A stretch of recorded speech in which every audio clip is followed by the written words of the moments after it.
ले जी, हम ज़ेरे ज़मीन जाने लगे हैं कि सुरंगों में जाना इतना आसान नहीं होता कि झुकते झुकते आ जाएं ताकि अदब भी मलूज़ ख़ातर रहे और हम अपना सर भी बचा सकें। नीचे पता नहीं हड्डियां हैं, कब्र है नहीं है, क्या मामलात हैं। कुछ लोग कहते हैं कि हड्डियां जो है वो निकाल के उन्होंने फेंक दी थी और कॉफिन को यहाँ पर तदफीन कर दिया गया, लेकिन नीचे भी राज है कि कब्र है नहीं है, हड्डियां निकाली गई ना निकाली गई। हम इस वक्त मकबरा नूरजहां पे मौजूद हैं और आपको कब्र दिखाएंगे और कब्र के हवाले से कुछ राज हैं जिन राजों से पर्दा उठाने की हम कोशिश करेंगे। नूरजहां की जो कब्र है वो दरअसल है कहाँ पर, अंदर चलते हैं। वो तावीज़ कब्र का नज़र आ रहा है। मकबरा नूरजहां की मेन बिल्डिंग के अंदर हम आ गए हैं। पीछे इस कब्र का तावीज़ है, यानी कब्र का निशान है। दोनों कब्रें किन किन की हैं जी? एक कब्र है नूरजहां, जो असल नाम उनका महरुन्निसा था, पर जहांगीर ने उनको खिताब दिया नूरजहां, मतलब ग्लोरी ऑफ ऑल वर्ल्ड, के तमाम जहानों का हुसन।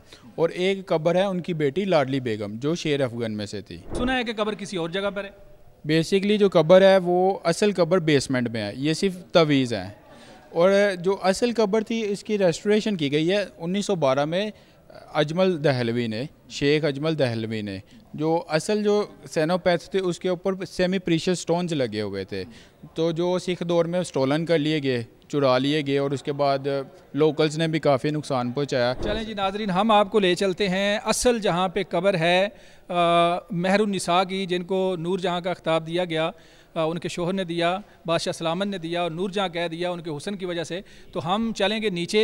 उमैर साहब आप भी तशरीफ़ ले आए, नीचे चलेंगे बेसमेंट में, और बेसमेंट भी देखते हैं कि ये सुरंगनुमा बेसमेंट जो है ये किस तरह से एक किस्म की भूल भुलैयाँ भी हो सकती है। अब नीचे जाके पता चलेगा कि मामला क्या है। असल कब्र जो है वो आज आपने देखनी है और इस वीडियो के ज़रिए आप देखेंगे, क्योंकि आम बंदे के लिए वहाँ पे सुरंग के ज़रिए जाना अलाउ नहीं है। तो चलें हमारे साथ नीचे। ले जी, हम ज़ेरे ज़मीन जाने लगे हैं। और ज़ेरे ज़मीन चूँकि मैं इससे पहले इस कब्र को देखने नहीं गया, थोड़ा सा जैसे समझे कि एक डर खौफ भी है, क्योंकि सुरंगों में जाना इतना आसान नहीं होता। और मैं नीचे आ गया हूँ और समझे डर भी लग रहा है। अब बताया गया है कि नीचे कब्र है, अब अल्लाह बेहतर जानता है कि नीचे जाके हमें किस चीज़ से सामना करना पड़ सकता है। लेकिन हमारे साथ उमैर साहब मौजूद हैं। जहाँ पे दो सुरंगें थी, एक जो सुरंग है वो जहांगीर मकबरा जहांगीर से अटैच होती थी, और कुछ लोग कहते हैं कि शालीमार से वो लिंक्ड थी। जबकि इसमें कोई सच्चाई नहीं है, क्योंकि ब्रिटिश दौर से पहले ये मकबरा यकजा था। ब्रिटिश ने 1855 में between Nurjahan and this complex Jahangir complex उन्होंने रेलवे लाइन बिछाई, जिसकी वजह से ये अलग हो गया। ये मुझे बताएं कि ये मिट्टी तो नहीं है, तो ये कौन सा मटेरियल यहाँ पे इस्तेमाल किया गया है? ये मटेरियल यकीनन पुख्ता है, जो कि नीचे हम आए और सिक्योर लग रहा है। जी, ये जो है ना उस टाइम का एक स्पेशल कंपोनेंट था, जो mixture of lentils, limestone powders और उसके अलावा जगी वाटर्स, गुड़ का पानी, चावलों का पानी और धागे इस्तेमाल किए जाते थे, थ्रेड्स जिसको कहते हैं। अब चलते चलते बात करें। और वॉलनट शेल्स इस्तेमाल किए जाते थे, जिसकी वजह से, और इसकी जो मियाद है वो 1000 साल है। 1000 साल इसकी मियाद है। कितने साल हो गए जी? जी तकरीबन इसको 450 साल हो गए हैं। 450 साल हो गए हैं जी। ये जो है रेस्टोरेशन के दौरान इसको बन गया। कुछ कहते हैं कि यहाँ पे ये जहांगीर के दौर में ये हिरन मीनार के साथ ये अटैच थी। अच्छा, मैं फिर आगे जाके देखता हूँ जी। कहा जाता है कि जहांगीर के दौर में यहाँ से एक सुरंग जो थी वो जाती थी हिरन मीनार, जो शेखुपुरा में है। शेखुपुरा तक ये यहाँ से लाहौर से शदरा के मकाम से मकबरा नूरजहां के जो नीचे सुरंग है, यहाँ से एक बड़ी सुरंग जो है, थोड़ा सा निशान आपको नज़र आ रहा हो, कैमरा मैन थोड़ा क्लोज अगर करे, ये निशान जो है ये निशान तो अब छोटा सा है, यहाँ से मेरा ख्याल चींटी भी नहीं गुजर सकती। लेकिन ये जो सारा एरिया है, इस एरिए से एक बड़ी सुरंग जो है वो हिरन मीनार शेखुपुरा तक जाती थी। लेकिन चूँकि इतने साल हो गए हैं तो अब बंद कर दी गई, और किस तरह से आगे मामलात हैं। अच्छा, आगे चलते हैं जी, और मैं कैमरा मैन कहूँगा कि हमें दिखाएँ। अच्छा जी, आगे जाना सिक्योर है? जी सिक्योर है। अच्छा, कब्र की तरफ जा रहे हैं। अच्छा, कब्र की तरफ जा रहे हैं। तो अच्छा, इसके बारे में कोई बात करना चाह रहे हैं? जी, इसके आप देख रहे हैं ऊंचाई क्यों कम रखेगी इसकी? अच्छा, क्यों?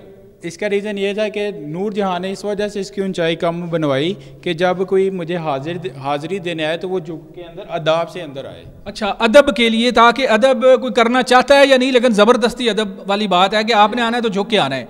तो झुक के, मेरा ख्याल है पहले आप झुके या मैं, मेरा ख्याल है हमें झुक के जाना पड़ेगा। तो कैमरामैन हमारी जो टीम है उनको भी कहूँगा कि झुकते झुकते आ जाएँ, ताकि अदब भी मलूज़ ख़ातर रहे और हम अपना सर भी बचा सकें। तो ये है जी आगे यहाँ एरिया भी कुछ है, इसको भी हम देखते हैं जी कि ये क्या एरिया है।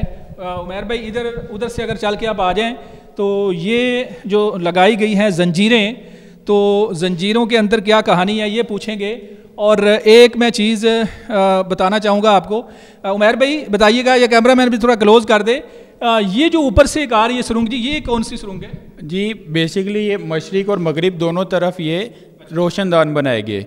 इसका मकसद ये था कि नूरजहाँ ने इस वजह से बनाई थी, ये डिज़ाइन इस तरह की गई कि सूरज जब तलू हो तो उसकी जो पहली किरणें हैं उसकी कब्र पर गिरें, मतलब उसको हाज़िरी दे के जाएँ। सूरज जब निकले तब भी उसको सलाम करे, और जब गरूब हो वो तब भी उसको सलाम करे।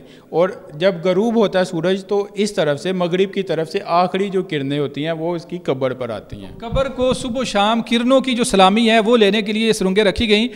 मैं कहूँगा अपनी टीम को कि इसको थोड़ा क्लोज करे जी, ये बाहर तक जाता है और मुझे यहाँ से रोशनी भी नज़र आ रही है। जो कॉन्सेप्ट इन्होंने बताया उमैर साहब ने कि किरणें जो हैं वो सूरज जब गरूब होता था तो तब भी किरणें वहाँ से इस कब्र के ऊपर पड़ती थी, और जब सूरज तुलू होना है तो दूसरी तरफ भी ऐसे सेम बनाई गई सुरंग।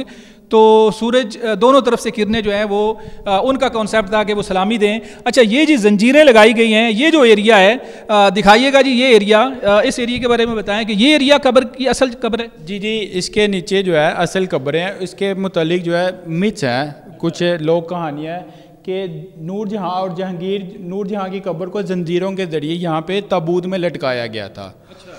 तो जब महाराजा रणजीत सिंह आए तो उन्होंने उनके ताबूत को उतार लिया। छत भी दिखाएं जी। अच्छा। ताबूत को उतार लिया और जो उनके हड्डियाँ निकाल ली गई। कुछ कहते हैं कि जेवरात जवाहरात उसके अंदर थे, जवाहरात निकाल के उसको दोबारा हड्डियाँ बीच में रख के यहाँ पे दफन कर दिया गया, वो जो कॉफिन था।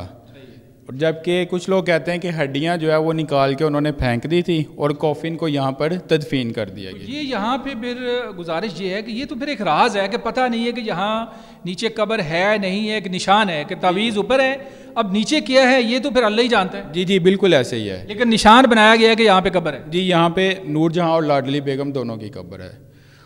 अच्छा, दोनों कब्रें जो तावीज़ ऊपर है वो नीचे है। जी बिल्कुल ऐसे ही है। देखें जी, आपने एक बड़ा राज जाना, जो मकबरा नूरजहाँ है, महरुनिसा की कब्र, असल कब्र जो है वो ऊपर बनाई गई है। 2 तावीज़ हैं, एक लाडली बेगम की है, एक महरुनिसा की है।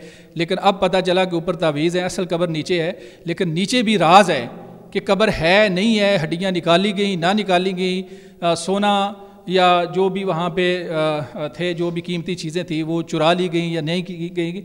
ये मेरा ख्याल है कि सीना बसीना चीज़ें आ रही हैं, कन्फर्म नहीं है। जी बिल्कुल ऐसे ही है। इस गरीब की कब्र पर ना कोई चिराग जलेगा, ना कोई फूल निकलेंगे, ना कोई परिंदे चहचहाएंगे, ना तितलियों के पर टूटेंगे। यानी वीरानी की मंजर कशी महरुनिसा ने पहले ही कर दी थी। जी अपनी हयात में ही कर दी थी। और सबसे बड़ी बात ये कि इन्होंने अपने जो ये मकबरा है अपनी हयात में ही बनवा दिया था। यहाँ एक ना खौफ की कैफियत है। जी तो मैं ये चाहूँगा कि अब यहाँ से निकलें इससे पहले कि हमारे लिए भी कोई मसला पैदा हो जाए। नाजरीन, अब हमें निकलना है। उमैर भाई पहले आप निकलें, फिर मैं निकलता हूँ। तो मैं अपनी कैमरा टीम को कहूँगा कि वो आगे तशरीफ़ ले जाएँ, नीचे होकर अपना सर बचाना है आपने।